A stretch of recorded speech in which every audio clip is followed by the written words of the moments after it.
자, 안녕하세요. 성우형 세무사입니다. 오늘은 세법 개정안 두 번째 시간이고요. 지난 시간에는 직장인분들과 관련된 개정안들을 살펴봤고요. 오늘은 사업자분들이 아셔야 될 만한 내용들을 좀 몇 가지 빠르게 알아볼 건데요. 세법 개정안 내용이 되게 어마어마하게 많아요.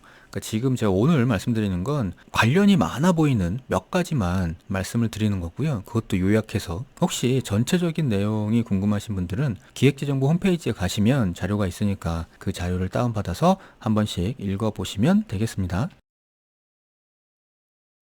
첫 번째, 딱 사업자한테만 적용되는 건 아니고요. 뭐 직장인도 그렇고 다 적용되는 건데, 자녀장려금 대상하고 지급액이 확대가 됐죠. 기존에는 소득 상한선이 4천만 원이었는데 이제는 7천만 원으로 개정을 하겠다는 겁니다. 그러면 지급 대상 가정이 더 늘어날 거고요. 그리고 지급액도, 최대 지급액이 지금 자녀 1인당 80만 원인데 이 금액도 100만 원으로 늘려주겠다는 거죠. 근로장려금이나 자녀장려금은 이게 요건이나 뭐 소득 요건, 뭐 자산 요건 이런 것들이 있잖아요.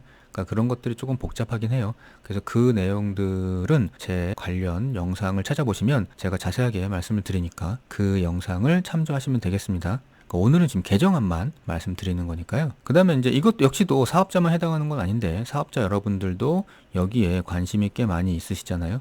그러니까 연금소득에 대해서 우리가 나중에 수령을 하게 되면 연금소득세를 내야 되겠죠. 근데 이제 일정 금액 이하에서는 3%에서 5%의 낮은 세율로 분리과세하고 끝나요. 그러니까 이 금액을 뭐 종합소득세 합산해가지고 높은 세율로 같이 다른 소득과 과세를 하는 건 아니고 요렇게 분리과세로 해가지고 끝나게 되는데, 이게 지금 1200만 원 기준이에요. 그래서 1200만 원을 넘지 않으면 요렇게 저율로 분리과세를 하고, 1200만 원을 넘으면 분리과세 15%로 하던가 아니면 종합과세를 선택하던가 이렇게 선택을 하도록 돼 있습니다. 근데 이 기준 금액을 지금은 1500만 원으로 높이겠다는 얘기예요. 그러니까 이렇게 되면 1,500만 원이 넘지 않으면 여기에 3%에서 5% 정도의 저율로 분리과세를 할 수 있다는 거죠. 그 다음에 이제 사업장들에 이제 많이 해당되는 건데, 현금영수증 의무 발행 대상 업종이 이제 지속적으로 확대가 되고 있어요. 그래서 기존에 지금 뭐 전문직뿐만 아니라 병의원, 학원, 그리고 소매점, 뭐 골프장, 예식장 이렇게 있는데 여기에 지금 13개 업종을 추가를 했다는 거죠. 그게 뭐냐면 주로 여행사업, 그 다음에 수영장, 스쿼시장, 그 다음에 스포츠시설 운영업 이런 거죠. 실내 경기장 운영업, 실내 경기장 보시면 이제 운동과 관련한, 스포츠와 관련한 것들이 있고요. 그 다음에 뭐 컴퓨터 주변기기 수리업도 있고 앰뷸런스 서비스업도 있네요. 특이한 건 애완동물 장묘 및 보호 서비스업도 이게 현금영수증을 발급해야 되는 걸로 들어가네요. 그 다음에 이제 최근에 많이 유행하고 있는 스터디 카페에도 역시 독서실 운영업으로 포함을 시켰고요. 그러니까 이게 지금 보통 대부분 이제 소비자를 직접 상대하는 업종들이 많고요. 여하튼 여기에 지금 추가가 되신 업종을 운영하시는 사업장은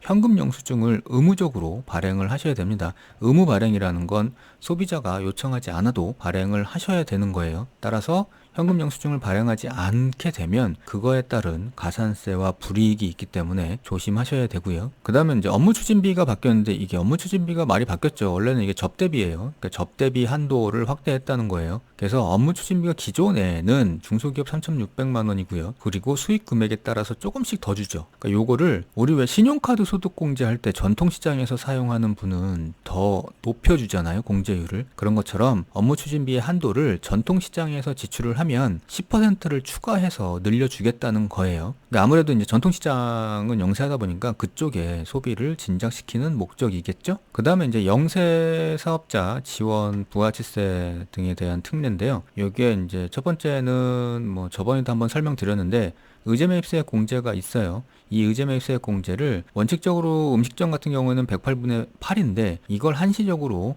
109분의 9로 높여주는 안을 지금 하고 있거든요. 시행을 하고 있는데 이거를 지금 3년 연장하겠다는 거죠. 그 다음에 이제 신용카드 등 사용 세액공제 우대 특례인데, 이게 연매출 10억 원 이하 개인 사업자 같은 경우에는 부가가치세 신고할 때 매출에서 신용카드 발행한 게 있으면 거기서 일정률을 세액공제를 해줘요.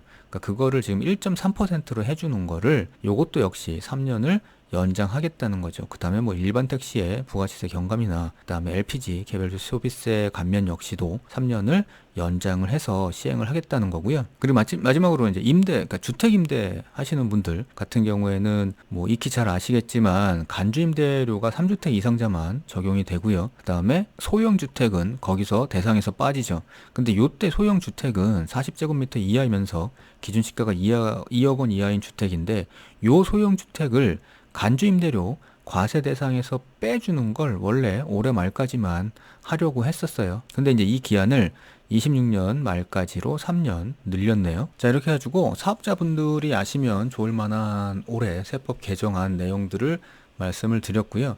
이게 내용이 굉장히 많아요. 제가 말씀드린 거는 정말 빙산의 일각이고, 혹시 사업하시는 분들께서 관심이 있으시면 이 내용을 전체를 한번 읽어보시고 메뉴만 읽어보셔도 되거든요. 거기에 본인 업종이나 상황이 해당되는 게 있다 그러면 그 내용 정도는 알아두시는 게 여러모로 도움이 되실 것 같습니다. 자, 감사합니다.